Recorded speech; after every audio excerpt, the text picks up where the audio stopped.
this graph here shows how the transportation sector and the electric power sector, both the top two sectors in terms of GHG emissions in the country, how they've changed over time. And for the first time since 1978, the transportation emissions sector has surpassed the electricity emissions. This is due to the electricity sources being generated by cleaner renewable sources. And then also on the other end with transportation, Americans are driving 250 million cars, bigger trucks. The efficiencies of these internal combustion engine vehicles are not increasing. Essentially, if you just assume that the savings you get from an EV are the internal combustion engine vehicle emissions minus the charging emissions of an EV. So that general assumption that a battery electric vehicle or plug-in hybrid vehicle is essentially displacing the miles driven from an internal combustion engine vehicle. This can be refined based on information about the fleet mix, the average age of the fleet. California is the largest consumer of jet fuel, motor gasoline in the United States, accounting for 17% of jet fuel and 11% of motor gasoline. It's the second largest consumer of petroleum products, combined for about 10% of US total. Why prepare a regional plan? It's pretty simple. Our cities and our county kind of got together and wanted to see whether we can do it in a comprehensive manner, in a consistent manner for the county.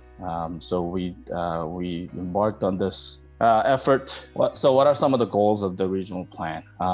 So it's to basically, it's not to kind of implement the legislation per se, it's to give our local jurisdictions the math, basically, the technical work behind how to do emission reduction, how to do emission calculations, and how to reduce it based on the legislation. So that's what we did. It's a lot of worksheets that our jurisdictions went through.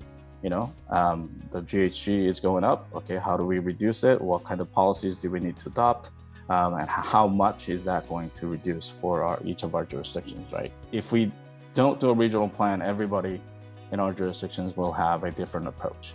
And there's multiple approaches to reducing GHG. So methodology-wise, we wanted to make sure that at least in our county, we were comparing apples to apples when it comes to our cities. So bulk of the reduction, of course, came from the state measures. So about 75% of it is kind of our state's responsibility. Because again, SB 32 is a goal for our state. And so we needed to figure out what's the responsibility of our state and what's the responsibility of the local jurisdictions. And we were charged kind of with that 25%. Of course, it's in the building energy because that's what our cities have control over for the most part. And then we do have some on-road transportation, which is kind of what Scott kind of talked about, some of the electrification in the transportation sector. We are using technology to enable cooperation between various different transportation modes and the city infrastructure as a way to system optimize. So there's been a lot of talk about how electric vehicles and charging infrastructure can pave the way for a cleaner future. But something that people don't often think about or talk about is this opportunity to enable connectivity and cooperation between various different modes of travel, as well as city infrastructure as a way to really cut back on greenhouse gas emissions, improve energy efficiency, and at the same time improve safety and enable many other benefits as well. The infrastructure that is currently prevalent in the United States, in fact 98%, traffic signal control, as well as many of the ramp meters that control access to freeways, are very antiquated. Traffic signal control, for instance, goes back about 100 years, using timers to change lights from green to red. So what we're doing is we are taking some of the research that we conducted at the various different universities with US federal government funding to deploy software central or software focused connectivity optimization technologies. Specifically, we are leveraging telecommunication industry inspired control algorithms, dynamic control algorithms that control the internet today, for instance. When it comes to packet movement from point A to B, it takes a decentralized, scalable, dynamic approach. Fundamentally, our venture is about enabling technology to fight things like climate change, improve air quality, and so forth. And with that, being able to scale the technology our hope for the type of impact that we want to see is somewhat mitigated. And lastly, we've been working closely with national laboratories such as Argonne National Laboratory and NRA. And based on their modeling, we've seen about 20% improvement in transportation energy efficiencies. We recently partnered with City of Riverside, Ontario, RCTC actually, and SBCTA were some of the partners in this regional effort to try to deploy more innovative technologies that are coming out of the labs and secure DOT funding to enable better freight movement, knowing that 40% of inbound freight into the United States comes through LA Long Beach Port, and a lot of that travels through the Inland Empire. And we also know that because of that, the air quality in the region is the worst in the country. So to be able to deploy innovative technologies to better the environment, help improve the outcomes, public health outcomes when it comes to asthma, lung cancer, and so forth, for many of the especially disadvantaged communities has been a really exciting project for us to work on. Over 40% of all the greenhouse gases in California come from transportation. And if you include the upstream emissions from refineries and the emissions to make cement for roads, it's over 50%. And so we've created this very resource intensive, high impact transportation system. We have congestion.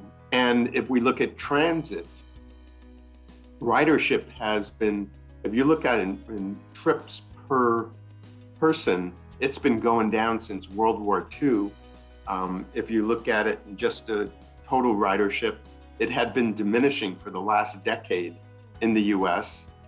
And again, if you point to Los Angeles, we're investing tens of billions of dollars, soon be over $100 billion in building up transit.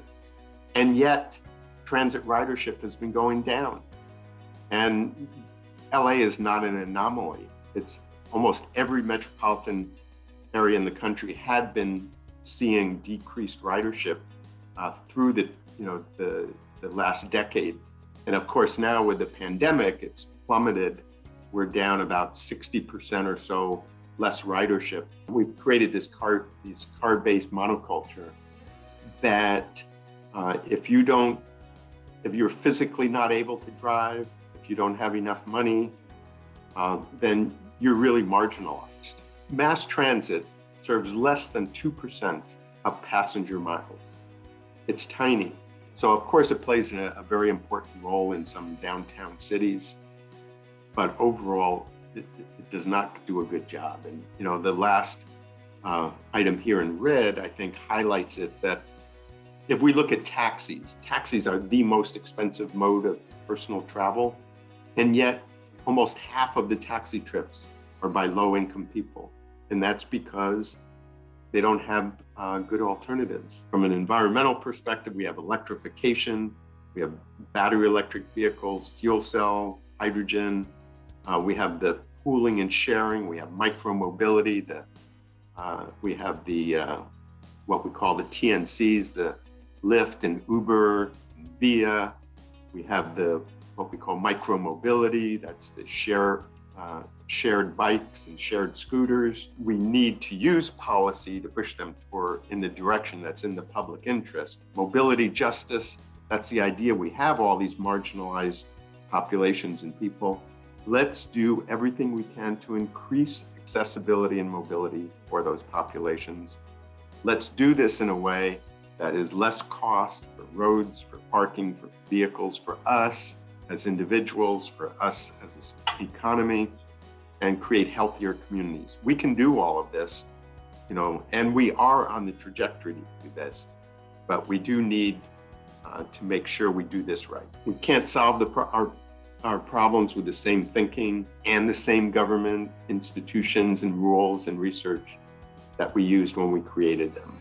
So this is such an exciting time for those of us in transportation. I tell my graduate students, my undergrads, this is the best time, certainly in my entire life, to be in transportation.